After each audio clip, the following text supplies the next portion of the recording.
Hello folks, and welcome to episode 21 of Square's Realm. Today I want to talk about a lot of the stuff that happened during the COVID pandemic. More specifically, an article by a girl called Emily Oster, who writes for a well-known media publication called The Atlantic, and she basically called for arms, a sort of vanity veiled excuse for us all to get along after these so-called intellectuals attacked anti-vaxxers, people that were backed up by historical empirical studies that fueled their decisions on not to take the vaccination. It was simply not conspiracy theorists. A lot of us were well informed and were thinking completely rational. Whereas now the media and all the collusion that went on with medical professionals, media companies, doctors in the field who didn't know more than their peers who were beyond them, were all kind of shunned and laughed at for believing that these vaccinations had a sinister pretense. And to be quite honest, not to say that society doesn't need to get along a bit better, I think it definitely does.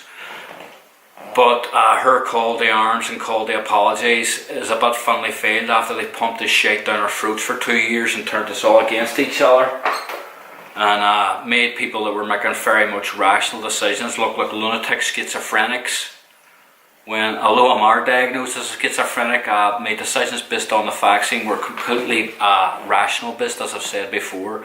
They were based on empirical studies that went back, which I'll talk about further. I've wrote down some notes to galvanise this article, just to let you know how misinformed she still is, and demonising, and her funnily veiled calls for us to all get along, which is kind of like bullshit. As I said, not that society should be destroyed by this. It's the powers that be, really, the powers of authority that done this, not the people.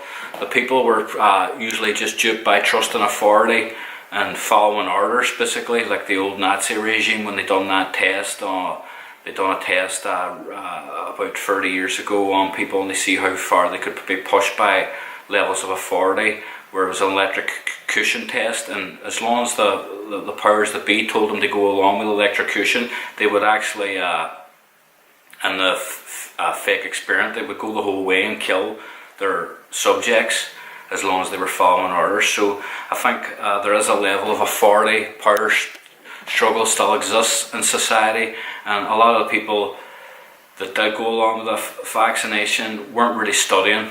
But I think the people that were against it, a lot of them were, and some of the people that can't apologise even after being wrong need to take a long hard look in the mirror at themselves, at what they've done to the mental health of the country and how they let this go on. But I was reading that article in The Atlantic by Emily Oster, and I just found it the most thinly veiled excuse for journalism. And it almost seemed to me like the media is getting very scared now, and they're backtracking, because although Pfizer and Moderna and all the big companies can't be sued, they've been liable. They've been strict off liability charges before the pandemic and before the injection was released, as you all know. So I think it's the media companies and people like that feel as if they're liable, so they're writing these bullshit articles. They finally fail their poor journalism at the end of the day. That's what it was. But I've also lost something very personal because of the pandemic. My girlfriend more so. We've always talked about having a baby, and we weren't exactly planning on it, but my girlfriend got pregnant during the pandemic, and cut a long story short, the anxieties caused by the totalitarianism in the media, by what appeared to be fascism coming around the corner, because we were rational about it. She's a nurse herself, and she refused to take the vaccination because she thought it might affect the baby. But people had thrown in her fist that she has to take this vaccination because if anything it would protect the baby. Where they were completely wrong, because now the studies haven't been done on long-term pregnancies and stuff like that. So even though we did lose the baby due to the stresses of the pandemic, we certainly didn't lose it because it was injected, and certainly not having the injection would have done no damage to it. I think my girlfriend can relax in that department. What really happened was the psychological warfare put upon the public had stressed her out to such a point where she thought, if they're lying about all this stuff, they're bound to be lying about other things as well. She started stockpiling water. She was very anxious about her ability to receive proper healthcare attention, because she thought if she wasn't vaccinated, she's going to be segregated and not be allowed into the hospitals. This is all stuff that was going around the media and being pushed on the people. If you know my girlfriend, she's a very sensitive, introverted wee girl, very kind-hearted, very soft, but very sensitive to the world around her. And all the totalitarianism, just really mounted up on her. She began stockpiling water and stockpiling food. She was so anxious about the baby. At one time she had read a story. The propaganda was so strong that they were talking about, thinking these were going to be forced vaccinations at one point. But it broke her heart, and still to this day she says it's the worst thing that ever happened there. It was totally horrific, and I know some of you are probably thinking, what's a miscarriage? Abortion supporters and all probably don't see, like a baby as life, but that was our baby. We had plans. We wanted to give it a good life, but the messages that were being poured out from the media and authority and government and everywhere you turned, even people on the street, it got to such a point that the stresses meant that she couldn't sustain the pregnancy, and sadly we lost it. So that's kind of why I wanted to talk about this. I feel like I've almost got a personal stake in this here, while I study this, but more so her, to be quite honest. A woman losing a baby obviously feels a hell of a lot more than what a man ever will, But I also want to break down that article and hopefully do it with a bit of comedy. Maybe get a few laughs as I break down that article later. But first of all, I want to galvanise some of the facts. I mean, at the end of the day, the COVID-19 pandemic is one of the most manipulated infectious diseases events in history. There's no doubt about that. I mean, as far as propaganda goes and collusion between world governments, people all over the world, the WHO, the CDC, etc., they've all been in bed together. It involved government, medical associations, medical boards, the media, and international agencies. It is littered with attacks on experts and politicians across the board, propping up the wealthy and influential over basic rudimentary science. And that's what we'll talk about a bit more in this year's podcast, It also revealed to me the whole in authoritarian science being held above actual critical thinking, which is the foundation of science. I mean, if we can't have open and honest debate about the facts at hand, how are we ever going to make informed decisions about what we're thinking? And how is experts supposed to correlate data if a lot of the experts are being silenced, So again, the authoritarianism of science, exposing the normies who follow it as a self-righteous cult, moreover than studying the facts themselves, is something that really sort of pissed me off about it, The fact that people follow science more than, analytically study it, I mean, as we all know, the use of respiratory and untested RNA vaccines was diabolical, all carried out by people who never treated a single patient, including the mighty Bill Gates and numerous wolves in sheep's clothing. Info has been deemed misinformation and dangerous lies by social media platforms. Media, even sourced from experts of virology, infectious diseases, pulmonary care and epidemiology, were ignored. These people were ignored. Experts all over the field were crying out and calling out the hypocrisy and what was going on.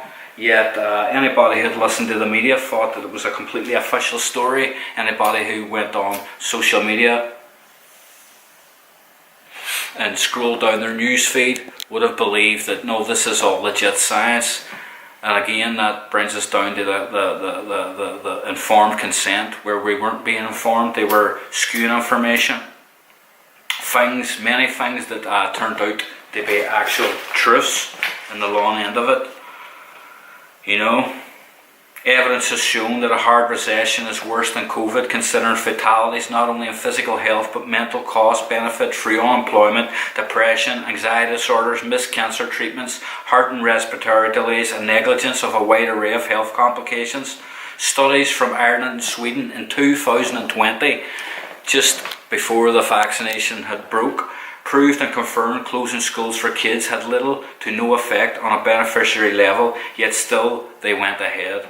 Scientific literature as far back as the 1940s was unanimous in saying lockdowns has no effect if the virus has already contaminated the province. And these are things that were just outright ignored and denied, and things that your woman Emily Oster is still talking about as if they're factual. As if we never knew it in that article, as if we weren't already informed, as if, again, all the people in the unvaccinated population were all paranoid schizos reading Alex Jones and stuff like that there. I mean, weeks of contemporary pimpers overruled decades of empirical studies, not only on this issue but the efficacy of masks. I mean, we all remember the irony of the labels. When we would buy the masks, it would say on the labels, you know, this is totally useless against virus or contagious diseases and stuff like that. Yet we had government bodies and Anthony Fauci recommending that we should wear these. I mean, early on, even if you opened your eyes and read the fucking back of the masks themselves, you would have seen that there's a hypocrisy going on here. You know? Neither Fauci, the CDC, nor any medical governmental establishment has ever offered any early treatment other than Tylenol, hydration, and a call an ambulance once you have difficulty breathing. Unprecedented in the history of care, as early intervention of infections is critical to saving lives. It was totally counterintuitive to freedom of speech and informed consent, as I said. I mean, a lot of the people on the freedom of speech platform might disagree with people using the N-word or slagging, using Adolf Hitler references and stuff like that. But I think there's no denying that if we're going to make a fucking health decision, we have the right to hear every side of the story. But yet again, the people against freedom of speech completely abandoned that idea and left us all out in the lurch. And as I've said already, I've got personal vendetta against what happened during the pandemic, because it totally fucking destroyed my girlfriend. She's still recovering from it, and as a schizophrenic I'm still recovering myself from like fucking fatigue, mental fatigue, and like just disorientation from, I've always lost my sense of self because of the loss of the pregnancy. Hardly know what I believe anymore, because I used to think when I would call out to people and be rational, people would understand. But when I was calling out some of these discrepancies during the COVID pandemic, people that I thought were scientific were saying things like, oh, not you as well, as if somehow we all have to shut our mouth and not question this biggest authoritarian effect that ever happened globally on human nature. I mean, never in the history of science has so many official papers been redacted on baseless evidence. Actions such as these are a direct threat to science itself. Here's a list of things that were labelled as myths and misinformation that were later proven to be true. Okay, so I'm going to read this out to you guys. The asymptomatic vaccinated are spreading the virus equally as with unvaccinated symptomatic infected. That's one. Two, the vaccines cannot protect adequately against new variants such as Delta and Omicron. Natural immunity is far superior to vaccine immunity and is likely lifelong. 4. Vaccine immunity not only wears after several months, but all immune cells are impaired for prolonged periods, putting the vaccinated at higher risk of all infections and cancer. So now, since you've got your injections and didn't think for your fucking cells, you're threatened with cancer. And can you see why we were so enraged and what did you know from the fucking start what was going on here? Do you know what I mean? I mean, my mother is like dying with cancer. Sorry, the camera went off there, but I'm saying my mother is dying with cancer, and now she's an increased risk for cancer redevelopment because of this fucking stupid vaccination. All because fucking people on GMTV were telling her to fucking do it, you know. Another part of the myths and misinformation that were later proven to be true was COVID vaccines can cause a significant incidence of blood clots and other serious side effects. Another incidence was the vaccine proponents will demand numerous boosters as each variant appears on the scene, which they did. They said they wouldn't, but they went forward and kept giving us giving us new boosters and new adjustments, saying, oh, it'll work this time, don't worry, last time we said it would work, but now it'll work and really works, and who can you trust? And as that started mounting up, it was very clear to many people, something's up here, somebody's lying. You know, Fauci will insist on the vaccine for small children and even babies. That happened as well. He said that wouldn't happen, but that happened. Another one they said wouldn't happen was that vaccine passports will be required to enter a business, fly in a plane and use transportation. They told us that wouldn't happen, that happened. Another one they told us that wouldn't happen was internment camps for the unvaccinated.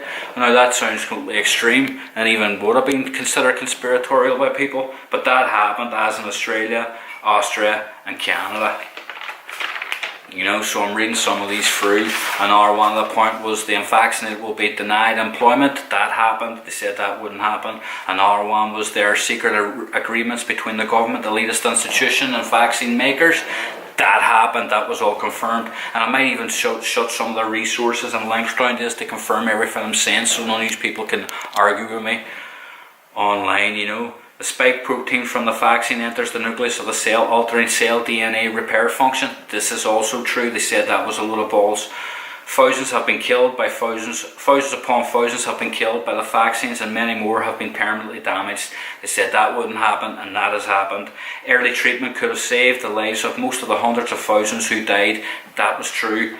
Vaccine-induced myocarditis, which was denied initially, is a significant problem, and deadly. Lots of these vaccines were mixed with the mass of other COVID-19 vaccines, and that is another one that seemed completely outlandish and crazy, but yes, that happened as well. So I think you can see why I'm a bit pissed off about the whole situation, you know.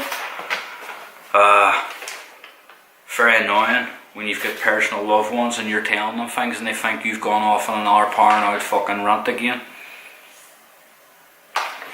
You know, it's pretty crazy. It should also be noted that no studies were ever done on several critical aspects of this type of vaccine. They have never been tested for long-term effects. They have never been tested for induction of autoimmunity. They have never been tested for safety during any stage of pregnancy. No follow-up studies have been done on the babies of vaccinated women.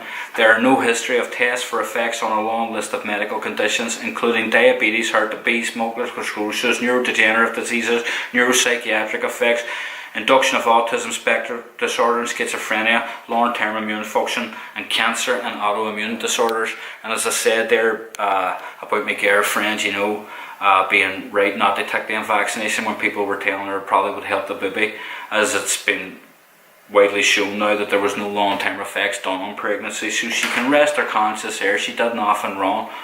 Another guy I want to talk to you about was a Nobel Prize winning virologist in physiology of medicine. This guy won the Nobel Prize so many times, and compared to Fauci, he actually was the main discoverer of the HIV virus, whereas Fauci was Mr. AIDS, but he never done fuck all. Is a guy called Luc Montagnier. During the pandemic, he promoted the conspiracy that SARS-CoV-2, the causative virus, was possibly created in a laboratory.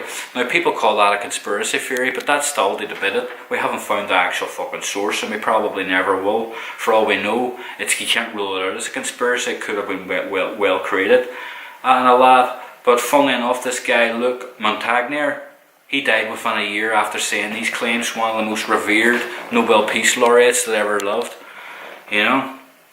He was also one of the first who understood the spike protein phenomena that was later confirmed after media dismissal. So, corruption all over the fucking show, folks. I just thought I'd tease that personal story because I thought it would resonate with you more on an emotional level. Why the loss that's gone over the world. There's many people been in this position. I mean, we're statistically not an anomaly. I think there's been many people that have suffered loss, suffered people. I mean, look at that. Think of all the old women that were dying and couldn't visit their loved ones. People getting buried in the streets with like a minimum of 5 to 10 people going to a funeral and stuff. Can't even grieve your loved ones. They done serious fucking damage to the fucking country because of this, and then they want us to they get along like nothing's happened and forgive the media. Personally speaking, every one of them media companies should be shut down and destroyed. They don't deserve the fucking love. or promote fucking journalism. They're fucking disgraceful. But anyway, I want to break down this article now. I want to break down this article if my fucking TV stops spinning around in circles. I'm going to read out this Atlantic article to you and just give you a rundown of how I feel about it. You know, let's declare a pandemic amnesty. Okay, so I've got this up on the screen. I'm going to turn to the side and read this. But yeah, the first part of the article, this is where she goes. Now you have to listen to the way these people write, these journalists. They write it in such a way where you're riding along in the emotional roller coaster and you go, oh, that's what I feel. Of course. Oh, geez, those unvaccinated, the bastards. But it's not really like that. They use words in a very crafty, cunning way to make you feel a certain way. So I'll read through here and let you hear this ramble from Emily Oster in the Atlantic. In April 2020, with nothing else to do, my family took an enormous number of hikes. We all wore cloth masks that I had made myself. We had a family hand signal. Oh, we're such good people. We're family oriented. We're good family oriented people here. We had a family hand signal which the person in front would use if someone was approaching on the trail. We needed to put on our masks. Once when another child got too close to my then 4-year-old son on a bridge, he yelled at her, social distancing. I got this done to myself too by an absolute asshole that taught me in an art gallery. Didn't understand, he was such a prick until I really got to know him, hey, but he's been giving me a fucking hard time, hey, for fuck all because I fucking respected him, of all things. But that's what he said to me too, keep your distance. And it wasn't nothing to do with the pandemic, it was his own ego and jealousy of me. These precautions were totally misguided. In April 2020, no one got the coronavirus from passing someone else hiking. Outdoor transmission was vanishingly rare. Our cloth masks made out of old bandanas wouldn't have done anything. But the thing is, we did know. Yes, we did know if you had read the fucking package. If you had read the back of your fucking mask, you would see that it doesn't spread coronavirus. Anyway, let's get on with the fucking article. I have been reflecting on this lack of knowledge thanks to a class I'm co-teaching at Brown University on COVID. We spent several lectures with so this girl's academia and she didn't have a fucking clue. That's how authoritarian, stupid repeater they are, as David Icke likes to call them, repeaters, you know. We spent several lectures relieving the first year of the pandemic, discussing the many important choices we had to make under conditions of tremendous uncertainty. Some of these choices turned out better than others. To take an example close to my own work, there is an emerging, if not universal, consensus that schools in the US were closed for too long. An emerging, she's using the word emerging here as if we've only known this. As I've said before, the study in 2020 proved that putting kids in schools was not detrimental and did not work and was fucking totally stupid idea to do. But she's saying it's an emerging idea. It's an emerging idea. Oh, it's just emerging. There's an emerging, if not universal, consensus that schools in the US were closed for too long. You don't fucking say, Emily. The health risks of in-school spread were relatively low, whereas the cost to students' well-being and educational progress was high. The latest figures on learning loss are alarming. Oh, you don't say, you're only figuring that out now. Like, we didn't know Wayne's missing 2 years of school was going to fuck him up. But in spring and summer 2020, we had only glimmers of information. No, we had all the information. If you had just fucking looked and read your empirical studies, you stupid whore. Reasonable people who cared about children and teachers advocated on both sides of the reopening debate. So she's trying to make out as if the people that were unvaccinated are not reasonable. Reasonable people who cared about children and teachers advocated on both sides of the reopening debate. Do you see what we're dealing with here? These people think we're stupid because we don't believe the narrative. Anyway, third part of the article. Another example, when the vaccines came out, we lacked definitive data on the relevant efficacies of the Johnson & Johnson shot versus the mRNA options from Pfizer and Moderna. No, let me tell you what you lack definitive data on. You lack definitive data on the actual fucking vaccines themselves being studied properly. They were not studied, they were fast-tracked as we were told and told that this is all good and this is all perfect, but they can't account for long-term studies with fast-track vaccines. It's total bullshit. So that's where you lack definitive data. Emily Oster. Jesus. The mRNA vaccine have won out, but at the time many people in public were neutral or expressed a J&J preference. This misstep was nefarious. It was the result of uncertainty. Maybe it was the result of you trusting a conglomerate fucking company as they look after your health care. You know, when a corporation's making your medicine, maybe you should think twice about it, Emily. Maybe that's just me. Maybe I'm schizophrenic. Obviously, some people intended to mislead and make widely irresponsible claims. Remember, when the public health community had to spend a lot of time and resources urging Americans not to inject themselves with bleach? That was bad. Misinformation was and remains a huge problem. But most errors were made by people who were working in earnest for the good of society. Well, my girlfriend is a nurse, and she knew the vaccination story was bullshit after some looking up the information that I supplied there.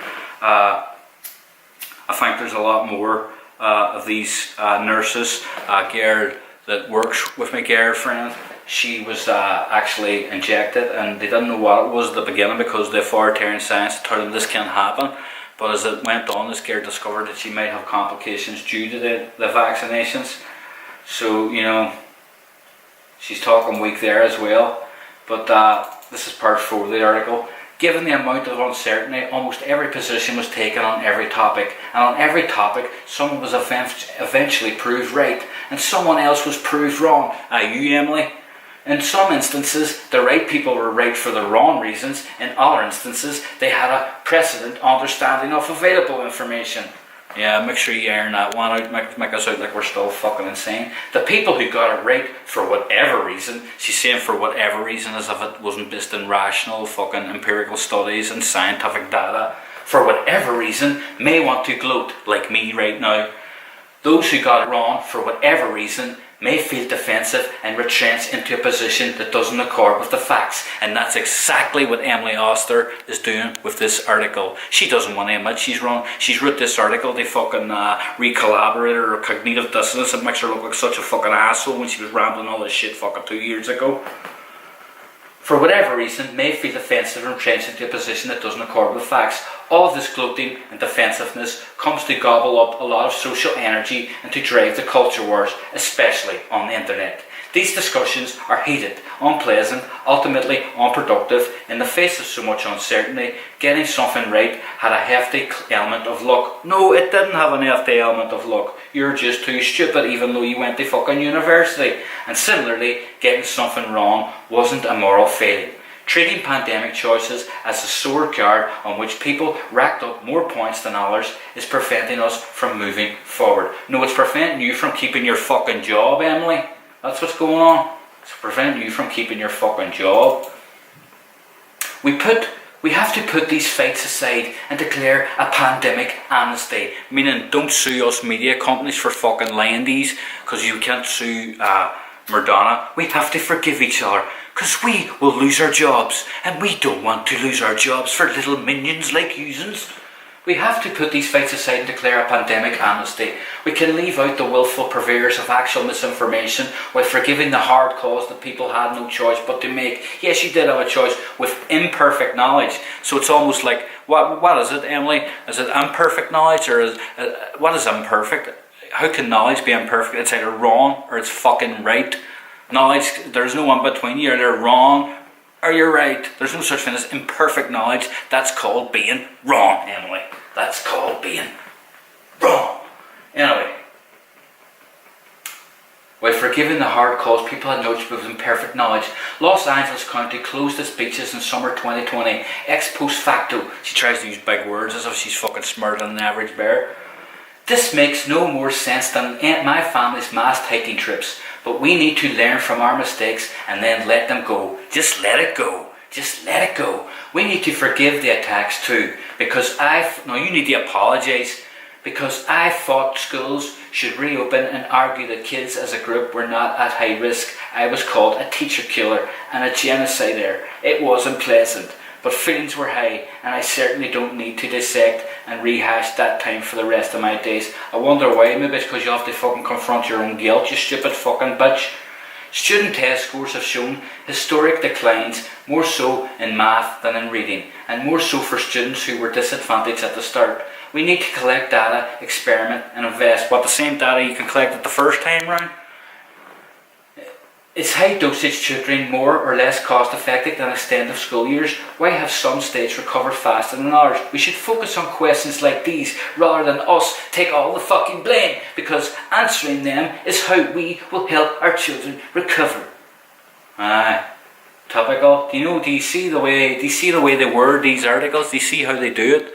How they nurture you and of course it's the Atlantic, they have it all figured out, and that means all the people ruled by authoritarian science who don't actually think scientifically will be all running around going feeling smug again, going, Emily Oster sorted it out. Many people have neglected their health care over the past several years. No, the government neglected your health care by not letting us get access to health care because of the corona pandemic, which is as fucking damaging as an average flu. Notably, routine vaccination rates for children for measles, pertussis, etc. are way down. Rather than debating the role that messaging about COVID vaccines had in this decline, we need to put all our energy into bringing these rates back up. Paediatricians and public health officials will need to work together on community outreach, and politicians will need to consider school mandates. The standard saying is that those who forget history are doomed to be repeated, but dwelling on the mistakes of history can lead to a repetitive doom loop as well. Well, maybe if we don't remember this, we will be in a fucking doom loop of fascism, because that's basically what they were pushing on us, Emily, you fucking daft cunt. As well, let's acknowledge that we made complicated choices in the face of deep uncertainty, and then try to work together to build back and move forward into a fascist state. No, but you know what I mean? Emily Oster is an economist at Brown University. Jesus, I have no GCSEs, but I think I'm fucking smarter than Emily. But folks, I guess that was episode 21 of Square's Realm. I just wanted to break down that article and let you know how I felt about the situation. Tell you something a wee bit personal there, but fuck it, that's what you do, isn't it? But don't let that bastard grind you down. Up life.